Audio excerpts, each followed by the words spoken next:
Hi friends, இன்றைக்கி வந்து பார்த்திங்கன்னா செவ்வாய்க்கிழமை சாயங்காலங்க. இன்றைக்கி வந்து பார்த்திங்கன்னா நம்ம கோயில் பண்டிகைக்காக வாழைப்பழம் கேட்டிருந்தாங்க. சரின்னு சொல்லியிருந்தோம். அதை வந்து வெட்டி எடுத்துகிட்டு போயிட்டாங்கங்க. வீடு வந்து பார்த்திங்கன்னா காலையில் க்ளீன் பண்ணணுன்னு சொல்லிட்டு நேரமாக இன்றைக்கி எந்திரிச்சிட்டு ஒர்க் ஆரம்பிச்சிட்டாங்க.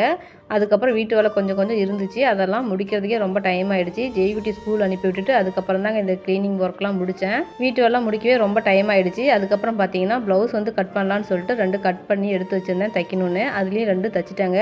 டிசைன்லாம் ஒன்றும் பெருசாக வைக்கலங்க, சிம்பிளாக தான் தைச்சிருந்தேன். அதுக்கப்புறம் பார்த்தீங்கன்னா என் கணவர் வந்து ஹேர் ஆயிலாம் பேக் பண்ணி எடுத்து வச்சுருந்தாரு. அவர் வந்து கொரியர் ஆஃபீஸ் போட்டு வந்துட்டாரு. இன்றைக்கி வந்து பார்த்தீங்கன்னா நம்ம வீட்டில் கெஸ்ட் எல்லாருமே வந்துட்டாங்க.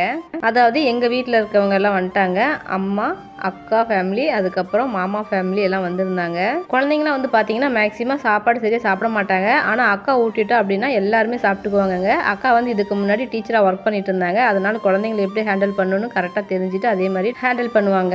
அக்காவும் அம்மாவும் வரும்போதே பார்த்தீங்கன்னா பூ வாங்கிட்டு வந்துட்டாங்க. எவ்வளோன்னு பார்த்தீங்கன்னா 1,5 கிலோ வாங்கிட்டு வந்திருந்தாங்க.